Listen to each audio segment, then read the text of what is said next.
Leadership is not about being the loudest voice in the room. It's about alignment, awareness, heart, and grit. I'm Tammy Ebright, leadership strategist, and this is Unleash Your Amazing Leadership. Join me as I chat with leaders who are evolving, growing, and creating real impact on purpose. Each week, you'll hear stories that inspire, challenge, and remind you of who you are. Let's dive in. Welcome back to Unleash Your Amazing Leadership.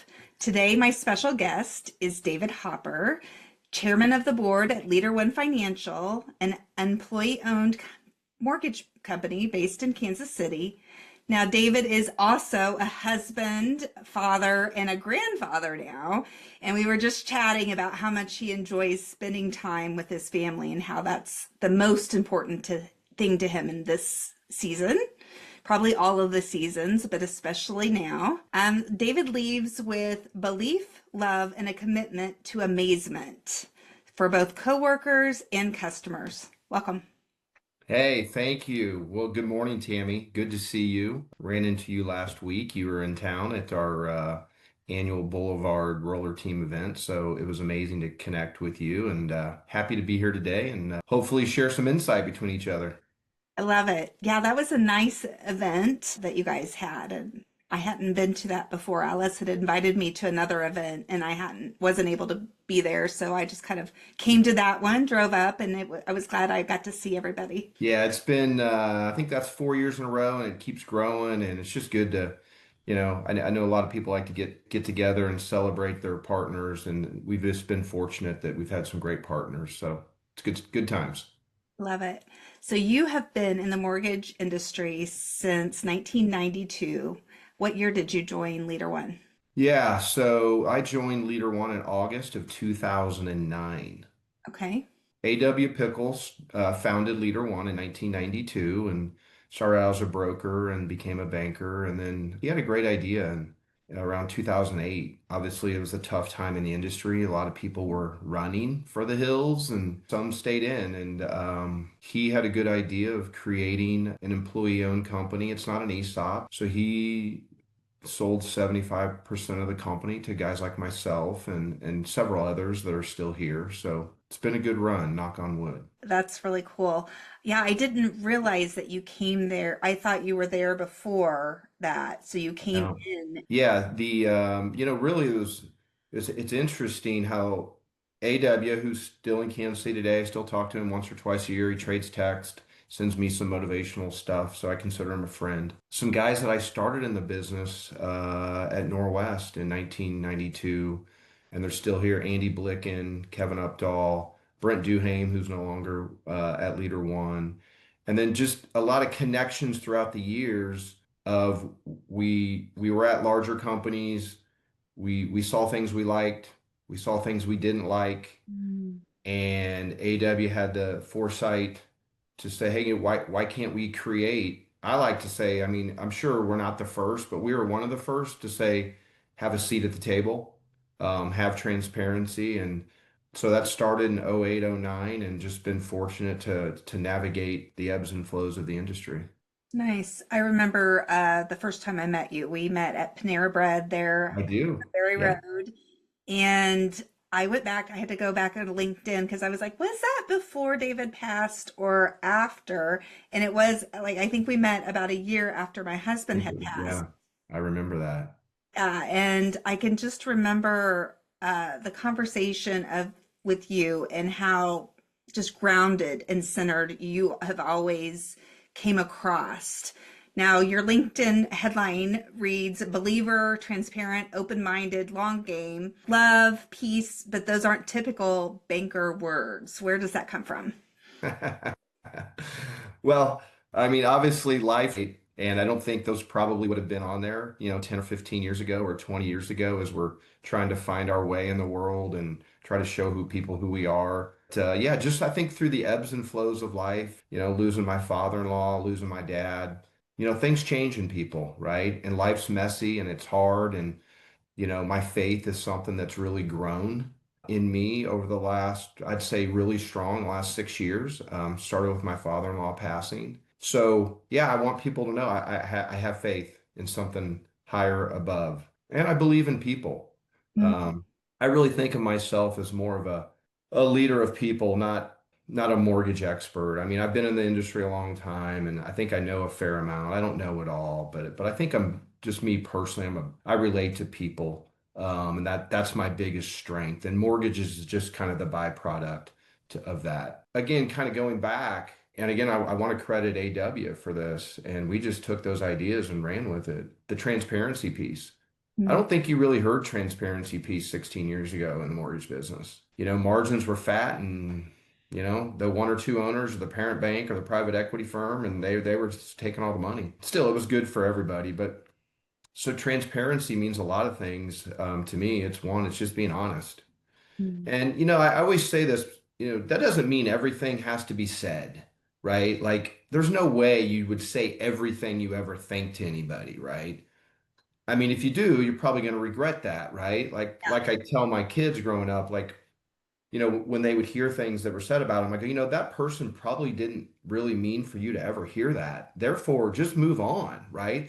mm, That person should have never told you what that other person said. But transparency in business is sharing people the good and the bad. Hey, here are the numbers. Hey, here's what the company needs to make. Here's what's left over. And it's served us really well, I think, throughout the organization. And for one, to know that transparent, we don't have all the answers. mm, I surely don't have all the answers, but together, we sure do seem to come up with the right answers. Now, that doesn't mean we don't mess stuff up because we do. Mortgage banking is difficult on a day-to-day basis. I mean, it feels really good to have people together collaborating. So, and then open-minded, and I've become, I think this is probably my best improvement, is feedback is a gift. mm, And most people don't take it as that. They want good feedback, but the reality of it is it's the not so good is where you can get better as a human, as a business person. And so I think we embrace that very well. I know I feel like I'm always working on that because what happens is in all of us, let's just say a friend pulls me aside and says, "Hey, Hop, I noticed this, this, and this." And let's just say most people, we just want to discount it. Nope. Nope, it's not. Yeah, it was this, this, and this. But if we really reflect back, maybe not everything was on point, but usually there's something in there that we can take back and go, okay, I need to fine tune that. So that's the open-mindedness. I think the feedback piece that LeaderOne, that we understand, our executive team who's been with us for 58 years combined, just at LeaderOne. That's not in the industry. And I like to brag on that. They get who we are, and that's saying a lot. So, and then, obviously the long game, we're not in it to make a bunch of money. I mean, obviously the company needs to make money, it needs to be healthy and all that. But at the end of the day, if we can create something where everybody wins, it's good for both sides. So, and then, love and peace. I mean, I'm a big believer that honestly, at the end of the day, nothing else really matters besides spreading love in the world. I know that sounds corny and cliche, but when you really boil it all down, what is it all about? Rest in peace. We had a partner pass away this year, Elliot Lewis. mm, Elliot lived a great life, and I attended his funeral, and he was just a generous person. And when you spoke to Elliot, but what got me the most is Elliot, he supplied a lot of value to Leader One, a lot of wisdom. But when he passed, the reality of it is you're like, oh, okay, he passed. Can you take him off the email distribution list? And like life goes on. You're like, whoa, wait a minute. mm. Wait a minute, that doesn't feel right. But that's what happens. So I think in business, I think that's lost a lot. Like, what are the memories? What is it that you can create that people can remember? Because whether you made X basis points, that nobody remembers that. Mm-mm. So hopefully I hit them all there. I think so. I think so. Yeah, I think that's important. And I can remember at one point whenever I was looking at new different mortgage companies and I had had a lot of change and I put together this spreadsheet where I was like, okay, Now where are the rates at? What are the Right. basis points? Do I like the leader? Do I think I could like all of these things where and I get Good. interviewed 17 different places, which seemed really extreme at the time, and I still chose wrong because I just felt like I was being pushed into doing something more purposeful with my life. Yeah. And I can remember feeling this around 40. And Michael Mayer was one of my mentors, and he was like, Hmm. Tammy, you help people make the biggest financial decision of their lives. How are you not on purpose? And I was like, okay, all right. And so I really like leaned back in, I rebuilt my business, and then it just still kept feeling like I was just getting. So I think that it was more of like leaning into and finding my own internal peace, Hmm. my own internal way of spreading love that was just different. But I'm so grateful for all of the people that I've met on this journey, including yourself. Yeah, and I remember that meeting at Panera too, and I really enjoyed meeting you. And you didn't choose leader one, but that's okay. But when I think it was maybe 12 months or 18 months ago, you worked with the roller team and Alice, and you came in and you worked with the team, and that was real beneficial. And I think the feedback that I got most about you was it just sincere, right? Passion. People feel that. Again, doing mortgages, like I said, like I don't wake up in the morning probably just getting totally pumped about it, but I get pumped about seeing people's lives change, and that is changing someone's lives who gets a home or Mhm. getting them in with no down payment, or seeing people and improve whether it's their income or promotions or just being around a collaboration of people. That gets me juiced, and I can tell that that gets you juiced as well. So appreciate that about you. And I felt that the first time I met you. Thank you. Yeah, I really enjoyed the time with them, and even seeing Kevin and seeing Alice this last week. And Kevin was like, "Yeah, the team, they've really leaned in." He asked me to send over like a one pager, and he was going to share it with people. And that was a really huge compliment because I don't know that in the beginning when we were doing it, he was the biggest fan.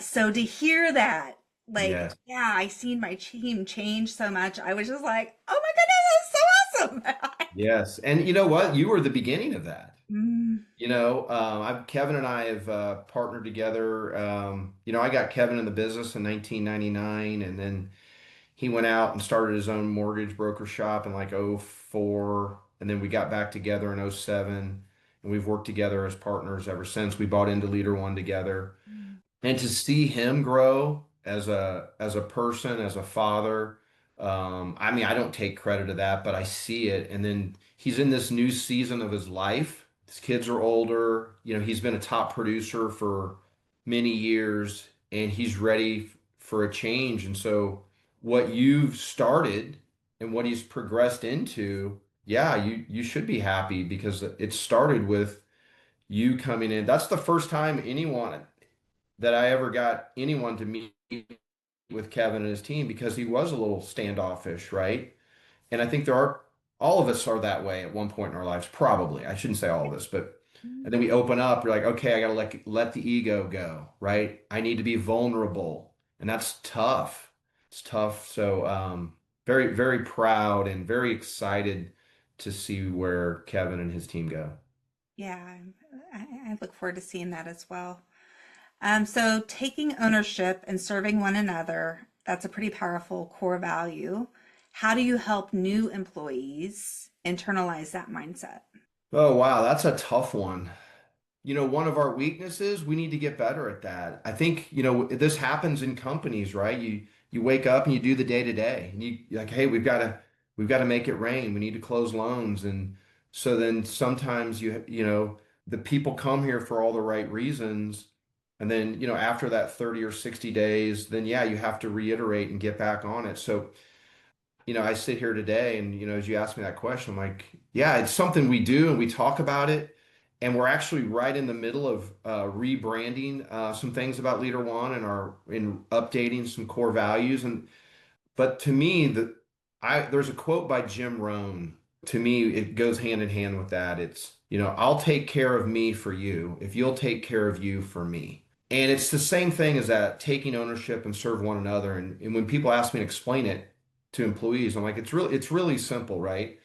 If somebody calls me with a problem, right, the first thing I do is I listen to them, right? I have to serve them. They're calling with a problem. They picked up the phone, and most people who do that, they care. The Mhm. ones that don't, they don't pick up the phone, right? They go to the water cooler and they spread it. So first of all, okay, that's a gift. So now I'm going to listen, I'm going to serve them. And then they tell me the problem. Most of the time, it's the problem, right? We're in the mortgage business. And then it's my job to take ownership of that, right? Is to not deflect, say, oh, well, here's why we do that. It's to go get to the root of the problem.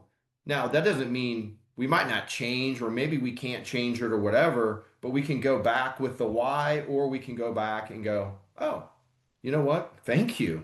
Yeah, we can fix that. That's probably our biggest strength at LeaderOne. And it's kind of what I said earlier about 16 years I've been at LeaderOne. So I haven't been in another company in 16 years. So I'm at my prior companies, right? The top down, it's, hey, here's how you do it. Just do it. Mhm. Don't question it, just do it. When I worked at household finance back in the day, I remember coming up with ideas like, yeah, we're not doing that. And I'm like, well, no one even talked about it. Mhm. So with that, can you embrace the feedback, and then can you not have that ego of going, we're doing it the right way? So that's the taking ownership piece of it. We really throughout the year, we're asking people for feedback. What's working, what's not, and we do surveys, and we're trying to get that feedback. So it's important to us. Yeah, I think that that's an important in business, and it's definitely, it may not be how it's been always done in business, but Right. it's for sure energetically where we're heading as, as a society. I think that the newer generations, especially, they need to know why. And they get a bad rap, the Gen Zs and the millennials, about, they don't want to do nothing. And I think it's more of they need to understand the why in order to Yeah. be engaged. And It is. Yeah. And the other thing, we have gotten so much better from our newer employees at LeaderOne. I mean, it is a true gift when we look at our Encompass improvements and just little things that, because a lot of us have been here a long time, which is a really good thing, Mhm. but it can be a weakness too, right? And Yes. to first of all, to understand that's important. So when someone comes in and gives you this feedback, you're like, wow, okay. When we brought over Division 2 years ago, a little over 2 years ago, when Celebrity Home Loans went down, Joe Gabrione and Tony Gabrione brought their team over, and it was probably the one of the greatest gifts to LeaderOne ever. And they brought over a lot of great ideas, and they've become such an integral part of us. So it's always a good reminder when we get that feedback to not discount it. Yes. Yeah. And I think that that can be again, an energetic thing in the moment where we can become mentally defensive, like, oh no, I don't. But if you can control your own emotions in Yep. the moment and just really listen to understand, like, so much can become better, and the people will stay longer when they feel heard. And I Yeah. actually think that we've had this conversation a little bit before, where you shared this with me and how it's important to you to that people feel. It is. I think, and here's the key is, first of all, we're human, Mhm. and our human side has ego, and that causes us, and me, right? I always have to self-reflect on this and always coach myself, self-talk. There are times where someone catches me, I'm like, no, no, no, this is why we do it, right? But then if I get off the phone, I go, wait a minute, no, call them back, email them, go, guy, you know what? Thanks for calling, because I'm not perfect. Nobody is.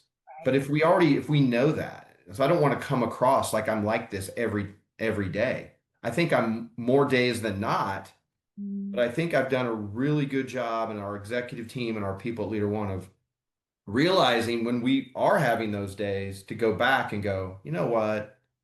Yeah, let's have a conversation again. Actually, that was a good idea.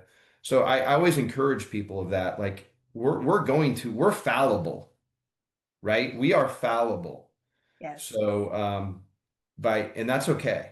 But can you identify it and then reset with that self-talk, look in the mirror type of thing? So, Yeah, that self-awareness is important for everybody, like leaders, employees, you know, children. yeah, right. As a I think, husband, as yeah. a dad, as a papa, right? Like Yes. all it's all of that. And that to me, that's the juice for me is can I get better every day, right? Whether it's, it's back to that quote. Can I take care of me for you? Can I keep getting better and keep reflecting? Same thing in the company. So it's important. Mm-hmm. Transparency and open-mindedness takes a lot of emotional intelligence. So, how do you personally cultivate self-awareness and empathy as a leader? Well, yeah, I mean, the good news is the transparency and open-mindedness is just something that I think comes to us naturally at Leader One. It's really become natural for myself. But, the empathy part really, I think it goes to, I went to Kevin and I and Alice went to a conference earlier this year. It was by Ontacore. And they really separated the human and the being, right? Our human side and then the being side. And the human side is the messy side, and the being side is that love and all of that, right? So when it comes to this, my hugest takeaway from that is I have to get on your side, right? So that's to me, the empathy. I have to get in your shoes. Mm-hmm. And I really can't do that. I can't understand what you're saying if I'm not on your side. And in that example, it's like this wall, right? And we're having this conversation. So that self-awareness is I got to get on the side with Tammy. I have to see where she's coming from. Mm-hmm. And that's that empathy part of it, and then that's part of letting go of the ego. And that being side is that love side of not trying to be right. It's not, we all want to be right, me included, right? But I like to say, and at the board level, it's not about who's right or wrong. It's about getting it right. And that doesn't matter. I could have a bad idea and we could have put it in place, but it's okay to be like, hey, that was a bad idea. Let's pivot, right? So yeah, I mean, that to me is I always try to put myself in other person's shoes. Mm-hmm. So, in tough market conditions, how do you help your team stay grounded in the belief of possibility? Well, yeah, we've had a lot of practice in this, it seems like. A lot of emotions, right? So call it, I'm going to say this year is a pretty solid year, So 22, 23, 24, the world was caving in. We were very blessed at Leader One. I'd like to say in 20 and 21, when all of those loans and that business came, I think we were smart enough to realize that we didn't really do anything. It was just the circumstance of, the high tides, right, lift all boats, that saying. And so we preserved that capital and we kept it in the company, and it served us really well through these really tough times. And so 22 and 23, of course we had to cut staff, and those are the hardest conversations and tighten our belt, and we lost money like everybody else. But to me, and I always see this all the time. I see this post all the time that says hope is not a business strategy. Mhm. Yeah, I kind of disagree a little bit. Yeah, sure, we just can't wake up and not do anything. But at the end of the day, right, go to my faith, right? If you faith, hope, and love, right? The greatest is love. Hope is something. Like you have to have hope. I mean, in this world today, if we don't wake up with hope, I don't know what we have. So, you know, in tough market conditions, I think the transparency served us well. We just laid it all out there. Hey, here's where we are. Here's where we need to be. Mhm. All the way down the line, right? Through our LOs, our managers, our executive team, our senior. Hey, this is where we have to go. And I always like to, I would rather I would rather have the tough conversations in markets like that, saying, "Hey, you know what? We're doing it for the good of the company," versus, "Hey, we didn't make the changes and now we're not going to exist." What conversation would I rather have, right? Yes. So through those tough years, we do have to celebrate, and we did the small wins Mm.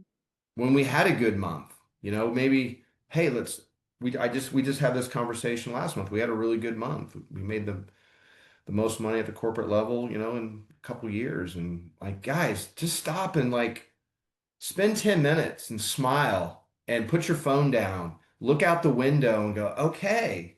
To me, that's what gets lost in business and tough market conditions. We stay focused on the negative, and there's still a lot of positive.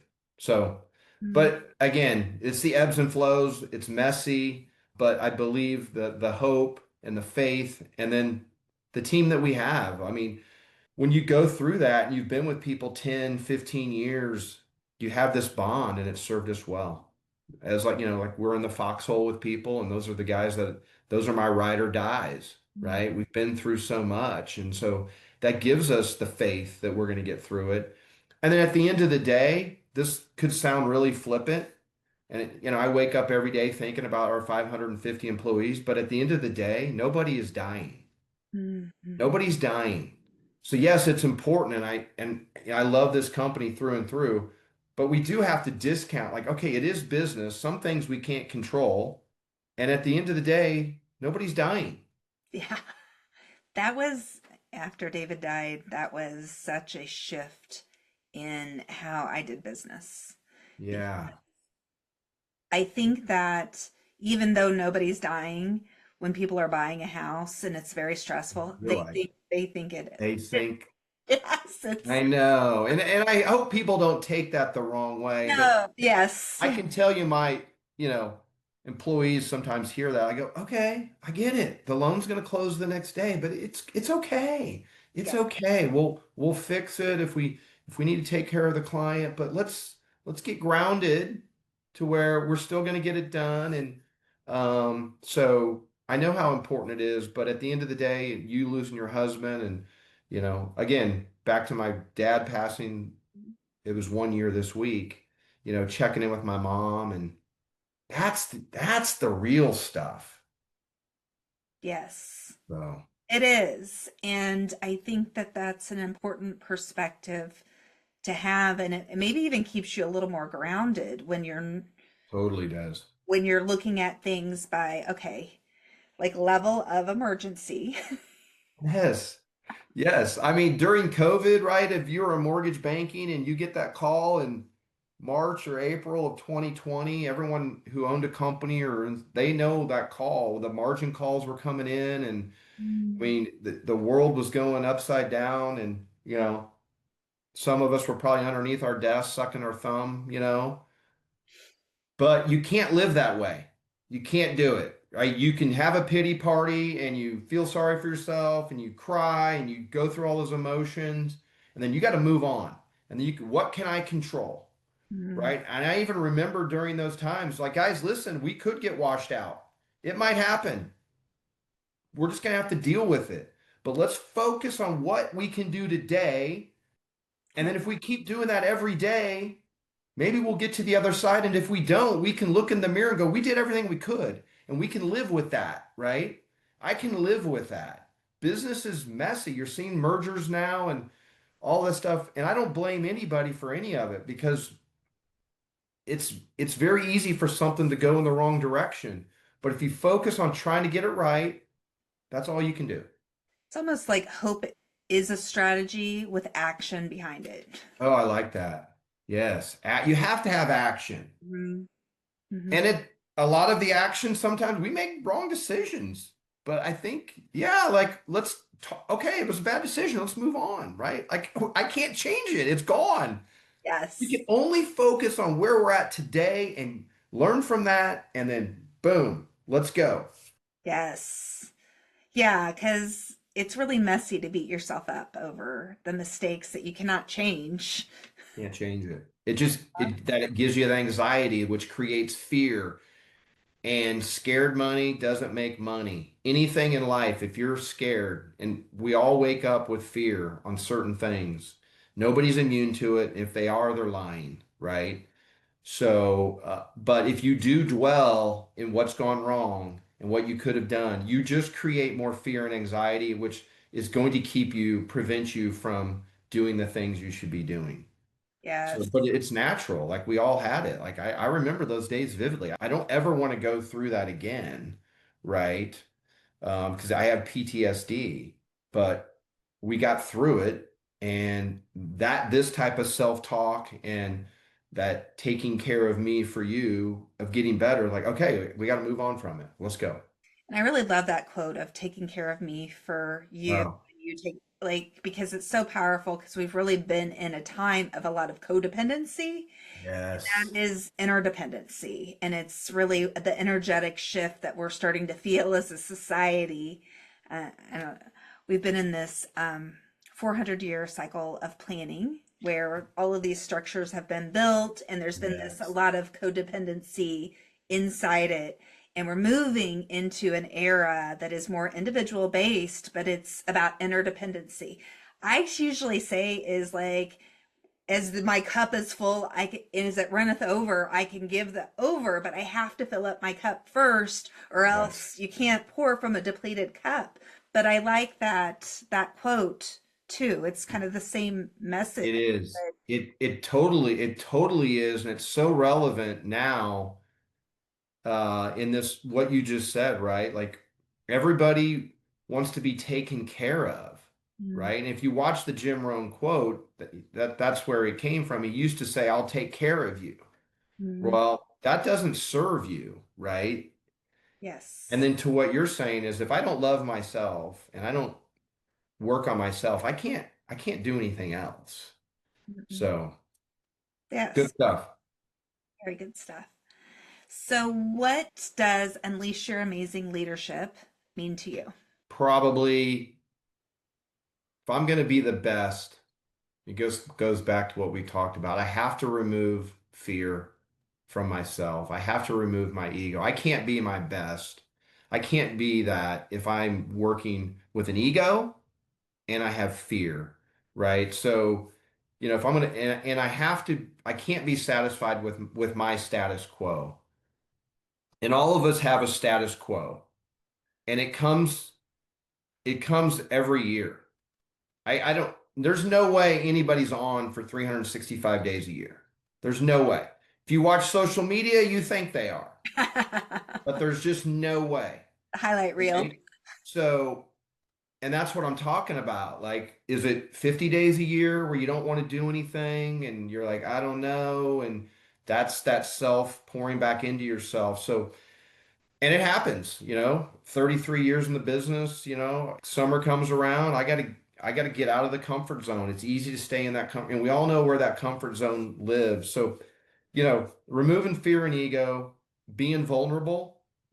I Mm, have to be vulnerable. I have to be able to be real with people. I have to be able to let them understand or feel that they can talk to me, and then I don't come back at them with like I'm on a pedestal, right? I like to give stories of things I've talked to you about. Like, yeah, I feel I go through them every day too, or whenever those feelings come. So to me, to be unleash my amazing is fear and ego. If I can keep getting rid of that, because they come back in, they keep coming. The mm, ego comes. It's like the little devil on your shoulder. It's coming back. It's there, right? You got to check yourself. You got to look in the mirror.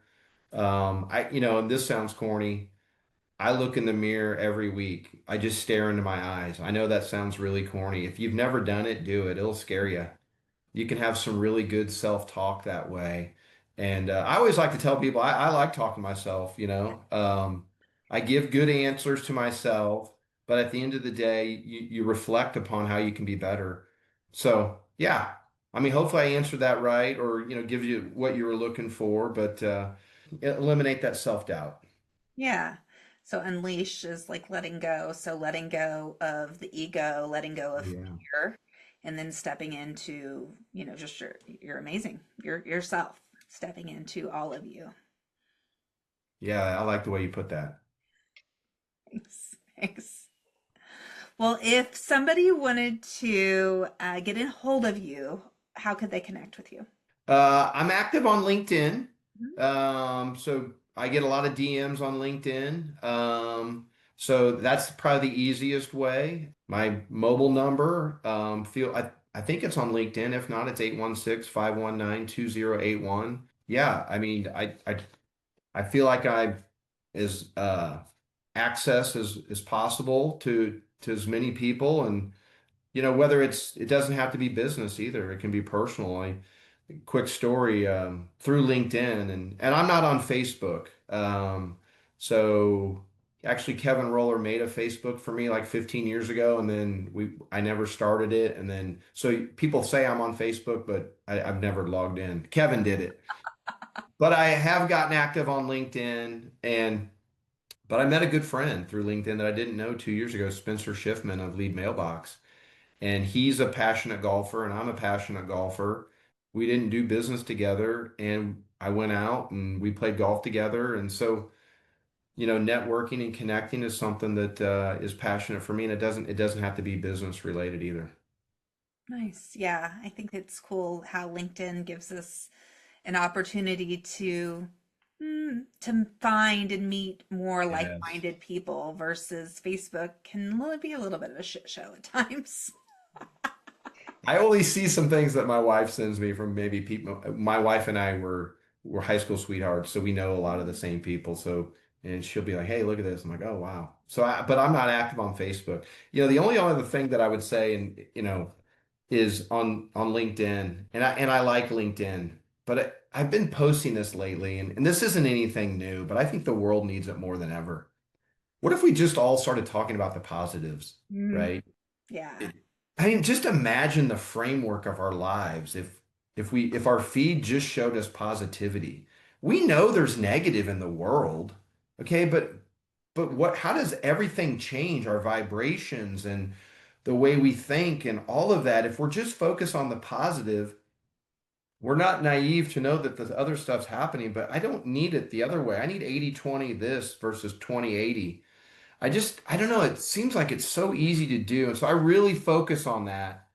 You know, I, and I've noticed lately, on LinkedIn where people are getting into the political thing and they're trying to change people's opinions. You're not going to change. I'm not going to change your opinion on somebody, and you're not going to change mine on a post on LinkedIn. I just don't think it's possible. So why do it? And I see all the reasons why people say they do it, and I get it, but I don't know. Like, let's just focus on the positives.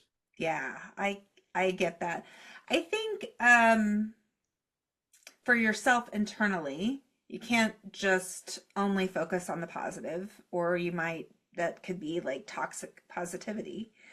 But it's almost like you have to focus on the positive while also working on the things that you feel are holding you down, or the struggles that you're having, but not necessarily putting it out there for everybody to give their 2 cents in. Yeah, yeah, exactly. I mean, we're not naive enough. I always put it in golf. When I go to practice, I don't practice on what I'm really good at. Mm, Practice on where I need to improve, right? It's the same thing in life. We all know what our weaknesses are.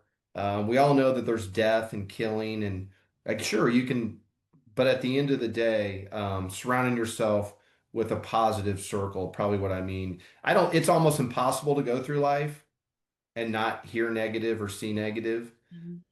mhm. So yeah, Yeah, and I think that like our media and things like that, the, fear the is feeds, part of what keeps us in a fear state. yes, So when you're in that state because you have something going on in your own life, like maybe taking a little bit of a break from yeah, the feed of negativity for sure. yes. Go like unfollow all those people and just mm, tailor your feed to the nice messages of positivity and faith. Or read a good book. Yeah, read a good Yes, book, right? yes, yes. Awesome. Well, thank you. Thank you for sharing your time with me today. I really appreciate it. I enjoyed the chat. I can't believe it's already been 45 minutes. I appreciate the invite and it's good to see you. It was good to see you last week and look forward to seeing you in the future. Same, same. Thank you. Thanks for your time, and I'll You're see welcome. you soon. Thanks for listening to Unleash Your Amazing Leadership. If this episode resonated, share it with someone who needs to hear it. And don't forget to subscribe so you never miss what's next. Want more support or curious about working together? Visit unleashyouramazing.com to explore coaching, workshops, and ways to connect. Until next time, keep showing up and unleashing your amazing.